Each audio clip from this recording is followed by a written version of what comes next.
warahmatullahi wabarakatuh. Kembali lagi bersama saya Erin Apriliani, mahasiswa Agroteknologi semester 7 Universitas Surya Kencana. Di sini sekarang saya akan meresume tentang hak guna bangunan yang mana telah dijelaskan oleh dosen pengampu hukum agraria Dr. Muhammad Rendy Aridayandi SHMH.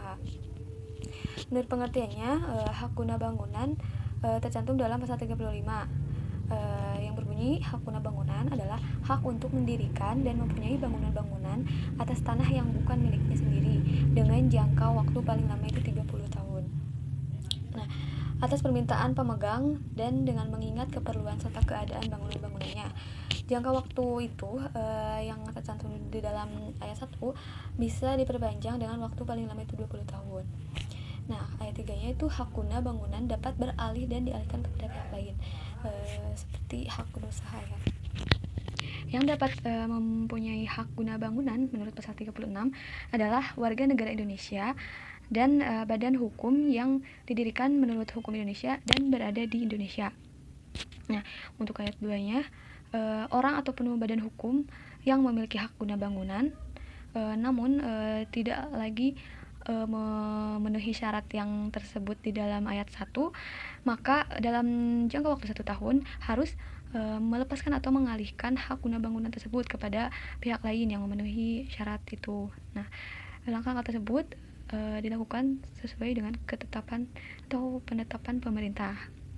Nah, hak guna bangunan terjadi mengenai tanah yang dikuasai langsung oleh negara karena penetapan pemerintah, mengenai tanah milik karena perjanjian berbentuk otentik antara pemilik tanah yang bersangkutan dengan pihak yang akan memperoleh hak guna bangunan itu, yang bermaksud menimbulkan hak tersebut. Pasal 38 ayat 1, hak guna bangunan termasuk syarat-syarat pemberiannya, demikian peralihan dan hapusnya hak tersebut harus didaftarkan menurut ketentuan yang dimaksud dalam pasal 19. Nah, untuk pendaftaran yang termasuk di dalam ayat 1 itu merupakan alat pembuktian yang kuat mengenai hapusnya hak guna bangunan serta sahnya peralihan hak tersebut, kecuali dalam hal hak itu hapus karena jangka waktunya berakhir. Hak guna bangunan ini selain dijadikan untuk mendirikan bangunan yang bukan hak miliknya, juga dapat dijadikan jaminan utang dengan dibebani hak tanggungan.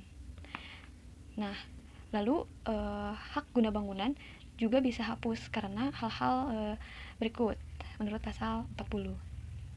Bisa karena jangka waktunya berakhir, dihentikan sebelum jangka waktu berakhir karena sesuatu yang tidak sesuai dengan syarat, lalu bisa juga karena dilepaskan oleh pemegang haknya sebelum jangka waktu berakhir, dicabut untuk kepentingan umum, ditelantarkan dalam artian tidak melapor ke RT RW, ke desa setempat, pokoknya ditelantarkan gitu, tidak digunakan sebaik mungkin.